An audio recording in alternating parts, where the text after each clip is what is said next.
I'm one of the nutritionists at the Clay County Public Health Center, and today we're going to be doing a kid-friendly recipe, and I have a couple of my boys that are going to help me out. It's one of their favorite recipes, and it's called 3-ingredient oatmeal chocolate chip cookies. So to start out with, you only need 3 ingredients. We're going to have 2 large bananas that we have in here. The bananas work better if they're a little more ripe. They're easier to mash.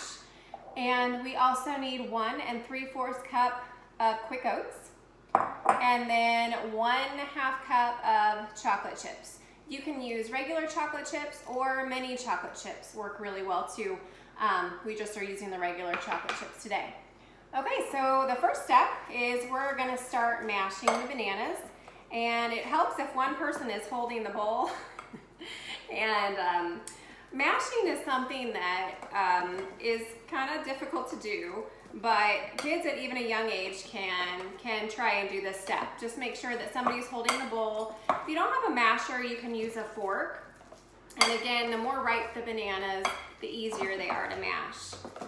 So the reason that you want to have your kids help you in the kitchen is because it's a lot of fun. Some of my favorite memories are cooking with my kids. Even when these boys were as young as 2 and 3, they were always helping when we had something to stir or when we were baking.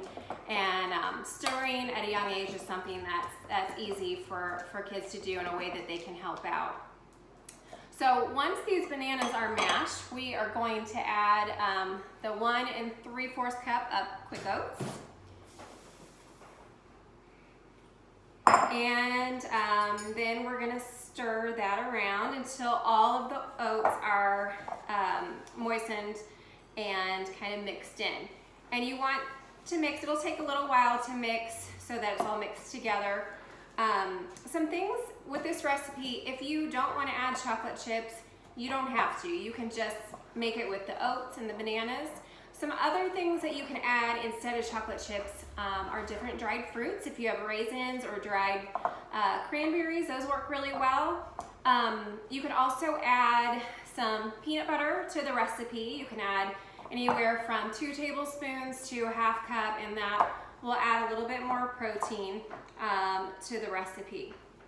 So I love this because it's a really versatile recipe that you can add different things to. So once we're done stirring that together, then we are going to add the 1/2 cup of chocolate chips. Okay, and we're gonna mix that together.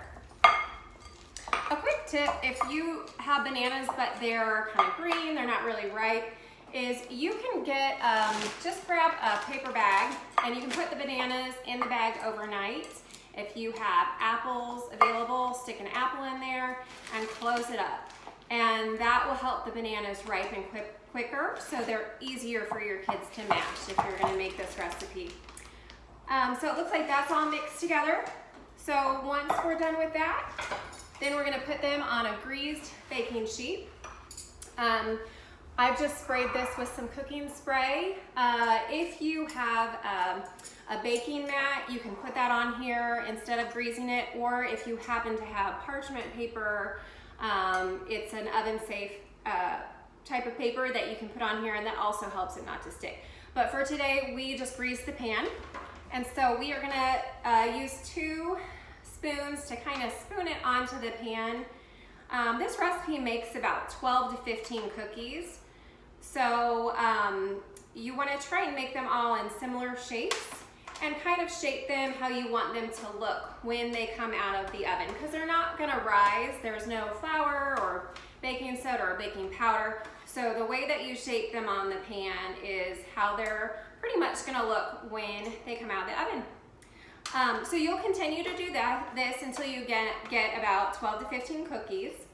And then you're going to take this and put it in a 350-degree oven that's been preheated, and you're going to bake it for about 15 to 20 minutes. And when they come out of the oven, you're going to let them cool for a couple of minutes. And I'm going to show you the finished product. We've already baked some. So this is what they look like when they come out of the oven. And usually we don't have this problem, but if you want to store them, you can put these in an airtight container and put them in your refrigerator for up to 2 days. They also freeze really well if you want to keep them for later and put them in your freezer. These are great for a quick and easy snack, even to add to your breakfast, especially if you've added some raisins or dried cranberries. And also as a healthy dessert option. So now we're gonna try the cookies, see what they taste like. What do you think? All right, I think they like them. Well, I hope you enjoyed our recipe. You have a great day.